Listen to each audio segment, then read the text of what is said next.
Philadelphia Eagles, A.J. Brown, after the game, and let me tell you, obviously it was a win. So they win. Jalen doesn't look that good. The entire team doesn't look good, both offense and defense. They don't look good pretty much the entire game. The Panthers almost had a game-winning drive, which was on the defense. So I'm putting that out there, right? In the locker room, A.J. Brown having some media availability, and he comes out and says something about the pass game struggling. Now, let's be for real. The pass game has been struggling. Jalen, when you look at the replays, you see that in that game specifically, A.J. Brown, he was open a lot of times. Some were like walking, bang your head against the field goal post touchdowns. And I get that, right? I'm not with the whole addressing the media thing and causing something that could be small and could be addressed directly to Jalen. You address it to the media. Now, we're assuming he's talking about Jalen.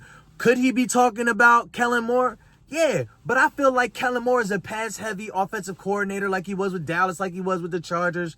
And if I was Kellen Moore, I would be run-centric. That's where their game plan should be, and that's how they will be successful.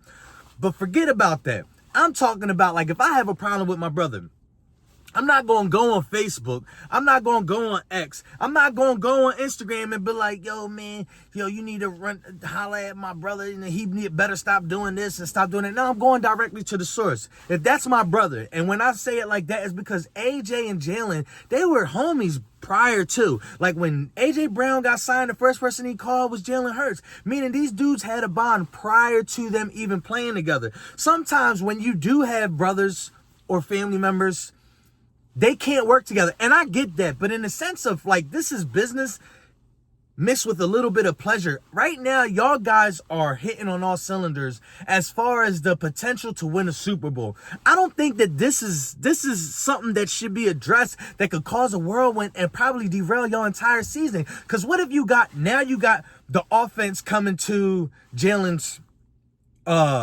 defense. Or you had the defense pointing a finger at the offense like, yo, y'all gonna cost us a Super Bowl run because y'all not doing your part. And now it's offense versus defense. Now, was this the problem last year? Because sometimes, I'm gonna tell you, I truly believe that this is just me speculating.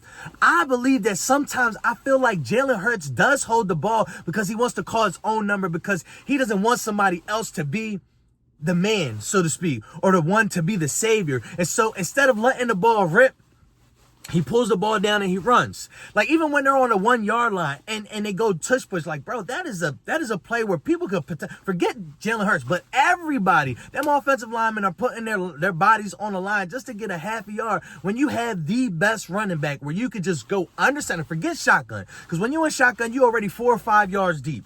Going under center, using a fullback, now that y'all got one, or giving it to Saquon and let him do what he do. Man, he could jump over the entire pile. But I say all of that to say this. A.J. Brown, you're tripping. You are causing a whirlwind. Now you got Brandon Graham going on to the WIP, his own show that he got, and now he's calling A.J. Brown out. He didn't call him out by name, but by number, and he's saying, listen, man, this is your brother. Speak directly to him, and I can respect that. Yes, go directly to your brother. Holler at him. Have a conversation. Say, yo, man, you got to look at this. You got to look at that, and just make sure that everybody's on the same page.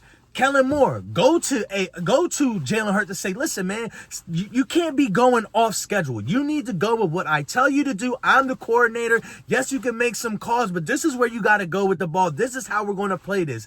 Nobody going off schedule. Nobody going rogue or nothing like that. Y'all handle business. Y'all do what I dial up, and that's that.